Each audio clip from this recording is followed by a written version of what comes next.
if you can have a guy that's in the audience that's yelling, I shit him, now shit me, I shit him, now shit me, and then that guy gets arrested for child charges, like what is going on here? That there was something else going on here. Epstein was not some sort of whiz kid hedge fund manager. Epstein was playing a part.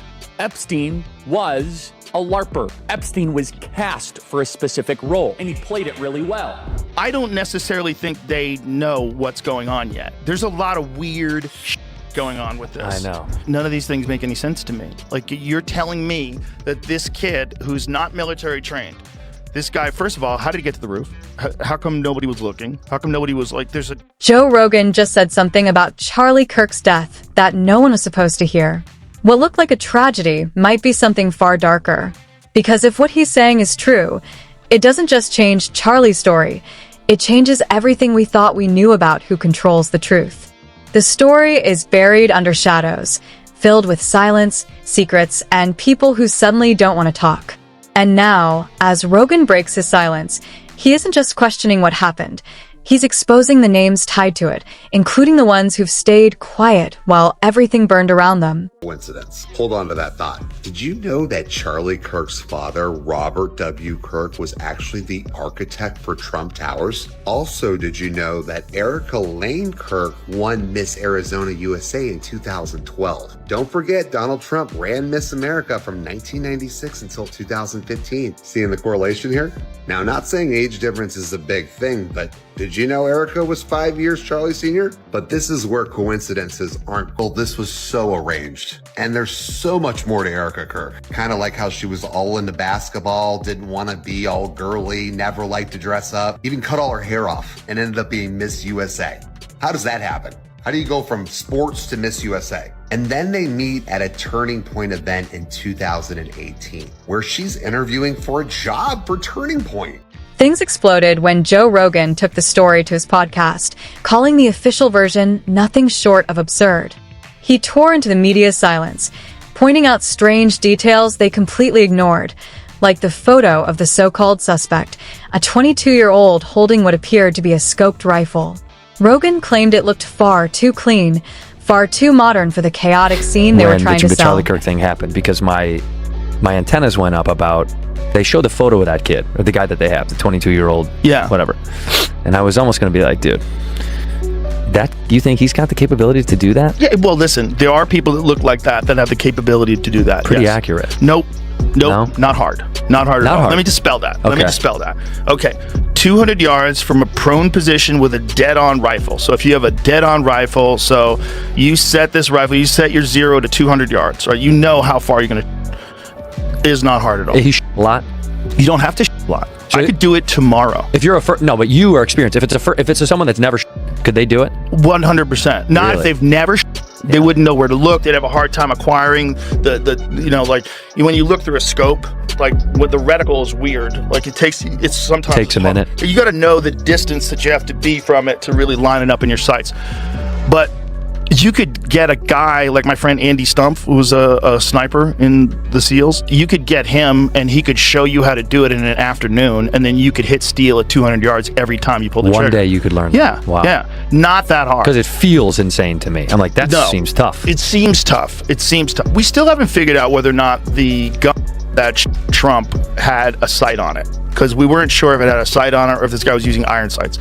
That was 140 yards. If you shot with iron sights, that's a lot harder, because iron sights is you're lining up. So you have these two things in the back and there's one thing at the front of the barrel, and you got to line those up perfectly, and that's how you stay accurate. That is a lot harder to do. It's like old have those, right? Sure. Yeah. Pistols. Yeah, like you pistols can buy a got Glock. them. Yeah. That's what it comes with. Right. But this kid had a rifle with a scope. Now, here's where it gets weird. The first images of this rifle with a scope, I swear to God, it looks like he has a composite stock on it. Like, it looks like a modern 30-06 rifle. So a 30-06, so that's the rifle. 30-06 is like, that looks like a very modern-looking stock. I mean, it might not be. It might be just a bad resolution. It might be wood. It's hard to tell. But if you showed me that and you said, hey, this is my cousin's rifle, is this any good? I'd be like, looks like a standard bolt action rifle with like a sophisticated modern scope on it. Sure. Now, apparently, the narrative is that this is his grandfather's rifle from World War I and doesn't have a serial code. Okay. Interesting. Okay, why? Wait. Then there's this older man, the one who suddenly screams right after someone yells. He did it, before the other guy allegedly takes his pants off. Right away, it feels like a setup, like a distraction was in play. This older man isn't just anyone. He's been spotted at multiple shocking events before. The same face that appeared during a fake bomb scare, and even connected to the Boston bombings.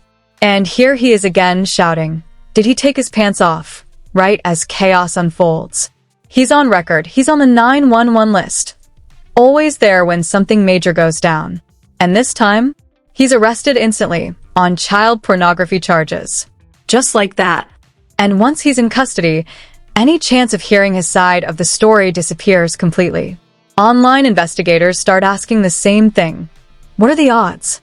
What are the chances that the same man shows up in every bizarre, confusing situation like this? Practically zero. The strangest part? The pants incident. It felt staged, like a trick designed to pull eyes away from what was really happening. Maybe he wasn't stable, sure. But the way he did it, so deliberate, so perfectly timed, it seemed professional, almost like a practice move. To Rogan, those moments weren't just odd, they looked like part of a pattern. A sequence meant to cover someone's tracks. Then comes the story about the weapon, that it was supposedly taken apart, packed into a bag, and rebuilt later. But anyone who's ever handled a rifle knows, that's not something you just do in seconds on a rooftop. The timing, the movements, none of it adds up. They say he tossed something down, stuffed it into a backpack, and vanished. None of it makes sense. It's not evidence. It's just a narrative. The guy jump off the roof, and then we supposedly find this rifle. So if you can have a guy that's in the audience that's yelling, I him, now me, I him, now me, and then that guy gets arrested for child charges, like he's like, what is going on here? So and then weird. You find this rifle, and then you say, oh, he assembled it and he reassembled it. Like, okay.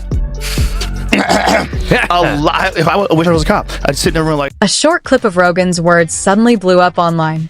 Elon Musk was tagged under it, and his cryptic reply, "The truth doesn't stay hidden forever," was all it took to set the internet on fire. Within hours, people were dissecting every second of Rogan's video, frame by frame, trying to connect Musk's reaction to whatever Rogan seemed to hint at. The deeper they looked, the stranger it felt. None of it seemed real. It felt orchestrated, like something staged to manipulate the public eye. And here's where it gets darker. What if all these random pieces weren't random at all? What if it's part of a bigger plan, a psychological game designed to blur the truth? You create chaos, throw in half-truths, and drown people in confusion. You leave a clean rifle in the woods that looks untouched. You stage an old man screaming at the perfect moment. You link in strange online connections, like a teenage girl with a boyfriend from a Discord furry group. Then, you crank it all up at once. The result? Mass confusion, doubt everywhere, and a truth that feels impossible to reach. As the clip spread, conspiracy theories exploded. Why would two of the world's biggest names, Rogan and Musk, suddenly drag a supposedly closed case back into the spotlight? Was it coincidence, or were they signaling something deeper? Things took another wild turn when Musk responded to Candace Owens' post, accusing the media of hiding key details about Charlie Kirk's death. Suddenly, hashtags about Charlie's widow were trending everywhere. Forums caught fire with speculation, convinced that Musk and Rogan knew something the rest of the world didn't. Even mainstream outlets couldn't ignore it. They mentioned it briefly on air, pretending to calm things down, but all they did was pour more fuel on the fire. And when Rogan's full podcast finally dropped, it made everything worse. He didn't just question a few inconsistencies. He exposed how nothing about the story made sense. The equipment, the timing, the suspect's actions, even the investigator's silence. Rogan said if this were a movie plot, no one would buy it, because it's just too unreal. Sickening is definitely the right adjective, I think, to describe how a lot of us are feeling. And all I know how to do is to gather information, to research, and to investigate. And nothing is making sense. Now, it could not be making sense because we've not arrived at the conclusion. The FBI, I will say, has recently come out and said they're looking for another person. Good, because what we have so far obviously cannot be it. I feel, I was insisting that everybody read that book, Chaos, about the Charles Manson murders. And what we learn from that book is that if the government does want to hide something, what they do is they give you so much information that you don't even know what's real. So many different possible ways that things could have gone down, so many different manners, so many people speaking, so many publications publishing. And it's just meant to be chaotic, to drive you crazy and to just go, okay, I'm just going to accept whenever the authority says something and not prod any further. We can't allow that to happen here. I won't allow that to happen here because this something terrible has traumatized the world, okay? And I feel as though when it comes to this, the media, the government, the talking heads, everyone is confusing us about what actually took place with Charlie Kirk, this event, how it got set up. I even would like to know who picked the venue. And then Candace Owens went live. During her stream, she made a claim that stopped everyone cold, that Charlie Kirk had started digging into topics that powerful people didn't want exposed. His questions and demands, she said, were shaking the wrong tables. According to Owens, Charlie wasn't afraid to talk about the things others avoided, especially when it involved massive amounts of money and influence. She claimed he'd been under pressure for weeks, the kind that doesn't just wear you down, it isolates you. Owens said Charlie had even started speaking openly about Jeffrey Epstein, a subject most people still tiptoe around. She quoted Charlie saying that Epstein, along with Ghislaine Maxwell and her father Robert Maxwell, weren't just financial figures, they were pieces in a much darker game. To Charlie, Epstein wasn't a genius investor at all, but a carefully built illusion. A man designed to look powerful, to play the part, the Harvard jacket, the fake intellect, the messy hair.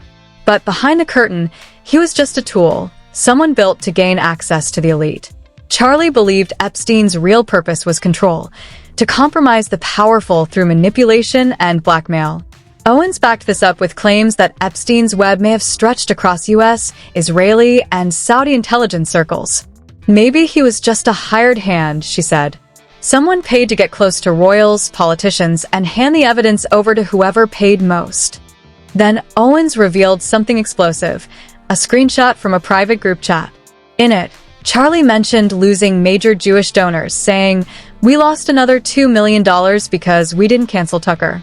I'm thinking about inviting Candace." Someone replied, "Jewish donors are exploiting every stereotype. I can't take this anymore. I'm done with my pro-Israel work." Another warned, "Please don't invite Candace. It'll cause long-term trouble." That conversation happened 48 hours before Charlie's death. Owens said he was calm, firm, and unapologetic, neither at the secret Hamptons meeting where others seemed scared, nor in his final messages. She refused to name the 7 others in that chat. But Rogan's fans noticed something chilling. Owens' statements lined up almost perfectly with Rogan's earlier comments. Both focused on distrust, both called out inconsistencies, and both hinted that something wasn't right about Charlie's widow. Then the internet found an old Trump clip, one where he joked about Charlie's reaction during a dangerous situation. The clip spread like wildfire. Trump said, "They got radicalized. They attacked the agents. I turned right. Charlie didn't." When asked how he turned, Trump just shrugged. "I don't know." Just as speculation peaked, Utah prosecutors dropped a bomb, releasing alleged text messages from the suspect, 22-year-old Tyler Robinson, to his girlfriend. The messages reignited everything. Within minutes, the internet was flooded with disbelief. Users said the texts looked staged, too polished, too carefully written for someone that age. Influencers and analysts pointed out strange details, ellipses between sentences, unnatural phrasing, even signs the chats were cut and spliced together. One user summed it up perfectly. "This isn't a conversation, it's a script." The text chain that was released appears to have been altered. No one's explained why. One viewer said, "If this is real evidence, why not release the full messages, uncut, time-stamped, and raw?" Even more suspicious, The timing of those texts has never been revealed. That single detail could expose when the incident actually happened, when the lockdown began, and when Robinson's family was informed. Then comes the strangest part. The character of Lance, Robinson's supposed roommate, has completely vanished from public sight. The only thing known is that he fully cooperated and handed over all his texts. Beyond that, nothing. His silence has become its own kind of noise, making the public believe the truth is being buried deeper than anyone expected. That's when Steve Bannon, Trump's former advisor, jumped into the chaos. On his podcast, he flat out said he didn't believe a single thing about the so-called evidence. He called the texts too neat, too scripted, like someone trying to write a confession that sounds dramatic enough for TV. He name-dropped Charlie Kirk and Candace Owens, claiming the FBI was manufacturing a story to keep control of the public narrative. Bannon didn't hold back. I don't buy the official version. I don't even believe that kid did it. Those texts read like Shakespeare, not guilt.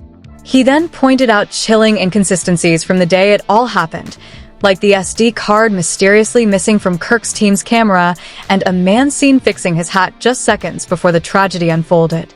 Who took that card? Who ordered it removed, he asked. Bannon went further, revealing that Charlie had been under immense pressure from sponsors and media outlets long before this. Some told him outright, stop inviting certain guests or we'll pull every dollar. Behind the scenes, Charlie was getting aggressive messages, especially about Tucker Carlson and Candace Owens. Then came the America Festival, the turning point. Charlie's choice to allow open debate about Israel, including guest Dave Smith, who challenged mainstream views, created chaos. Some called it brave. Others called it dangerous. But Charlie stood firm. He believed in open dialogue, even when the stakes were high. And then came Bannon's final, cutting words. He didn't need to talk about that call or that letter, but he did less than 24 hours before he was gone. Instead of pushing propaganda, maybe they should use their tech to uncover the truth. That line alone sent shockwaves through the internet. Because beneath it all lies the question no one dares to answer. Who's really pulling the strings and why? Weeks before his death, Charlie reportedly had a direct phone call with Benjamin Netanyahu. He was in the Hamptons, attending what insiders describe as a planned intervention led by Bill Maher. The reason? Charlie's comments about Israel, calm, reasonable, but unacceptable. Surrounded by so-called friends, the meeting quickly turned hostile. Witnesses say Maher became aggressive, shouting, even making threats. When journalist Max Blumenthal later asked Maher about it, he denied everything, claimed to have proof the story was false. But no proof ever surfaced. Insiders, however, insisted it happened exactly like that.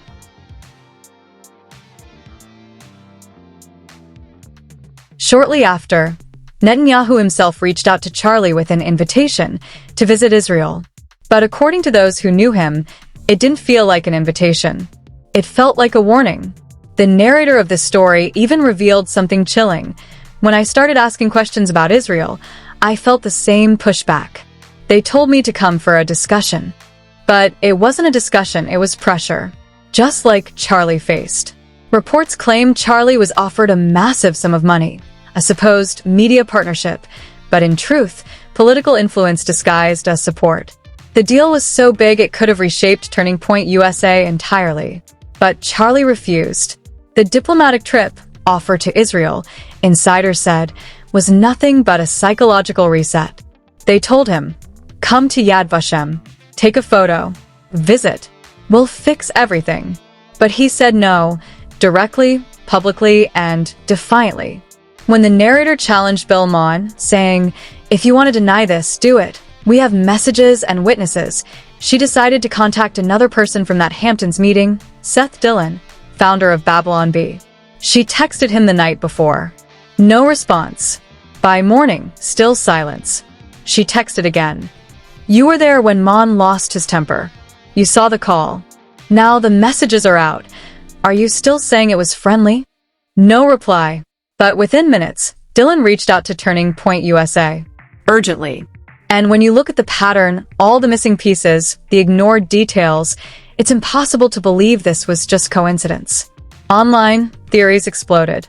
Some accused Charlie's widow.